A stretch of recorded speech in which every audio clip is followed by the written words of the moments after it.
Bonjour Arnaud, aujourd'hui on va parler de Pile entre deux qui est ton nouvel ouvrage. Entre une bouteille d'eau sentimentale, des traders parqués sur une île déserte, Pile entre deux c'est à la fois un livre très ancré dans le 21e siècle mais aussi complètement surréaliste. Est-ce que ça veut dire que pour toi notre siècle est juste un grand bazar? C'est pas tellement que ce soit un grand bazar, c'est que tout va beaucoup trop vite. Quand j'étais gamin en fait et que je lisais des trucs de science-fiction, on imaginait des voitures volantes et des choses comme ça. En fait, le seul truc qui soit réellement concret, c'est la vitesse complètement dingue des communications. La toile de fond en fait de Pile entre deux, c'est la dérive des systèmes financiers et écologiques. Au niveau de la science-fiction, quand on imaginait des terres dévastées, des continents ravagés, machin, style Mad Max, il suffit de se pencher 2 secondes sur les océans pour se rendre compte que c'est déjà concret, quoi. Et donc surréaliste, je suis pas convaincu, mais je dirais plutôt, avec une petite phrase, mais il faut qu'il me caractérise, attention, je dirais que ce serait plus de la réalité augmentée.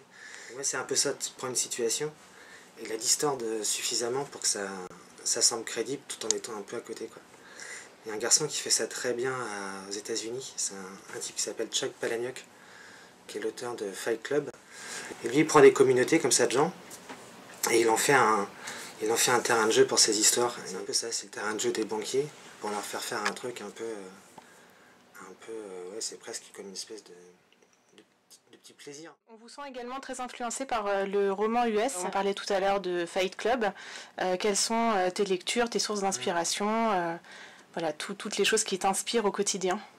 Quand on se met en tête d'écrire un livre, on ne se rend pas compte tout de suite à quel point c'est un exercice quand même de solitude terrible.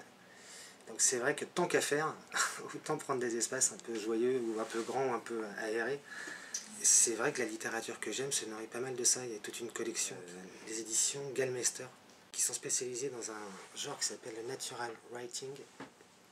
Et en fait c'est que des auteurs qui prennent un cadre immense et qui développent des petites histoires de vie là-dedans. Donc ça va de Pete Fromm qui a fait Indian Creek à David Vann qui a fait Super Island. C'est vrai que cette littérature-là me plaît vachement, avec tous les francs-tireurs américains, des types comme Fante, comme Bukowski, comme Brotigan, qui évidemment sont sur un territoire qui me semble être beaucoup plus libre que beaucoup de choses qui sont en France, quoi.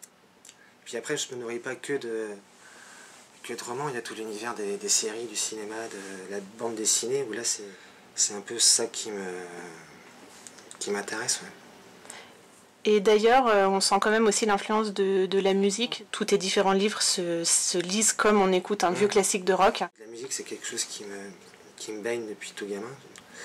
Et c'est vrai qu'en fait, à chaque fois que je suis en train de travailler sur un texte, j'essaie d'avoir en toile de fond comme une bande originale de livre. Sur le premier, c'était un peu plus l'univers du rock anglais ou américain des années 70. Sur le deuxième, on était plus sur du Dylan.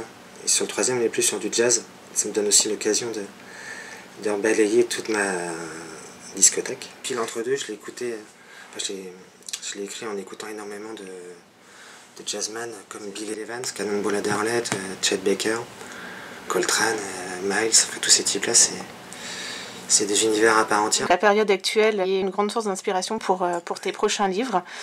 Donc est-ce que tu sais déjà ce qui en fera partie et qui en fera partie, vu qu'on a un certain nombre de personnages hauts en couleur dans Pile entre deux?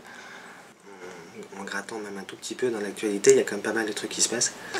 Là, il y en a un qui me plaît pas mal, c'est, je sais plus comment il s'appelle, le type de prothèse PIP. Là, je suis en train de travailler sur mon prochain livre, qui est en fait l'histoire d'un jeune mec en sport-études, qui fait du foot, et qui est trop petit, donc du coup qui est pas retenu.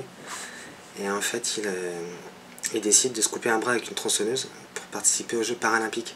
Et ça s'appelle à bras raccourcis.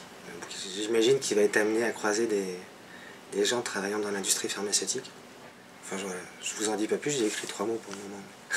Merci beaucoup Arnaud d'avoir partagé ces quelques instants avec nous. Merci à vous. Et puis donc à très bientôt pour À bras raccourcis.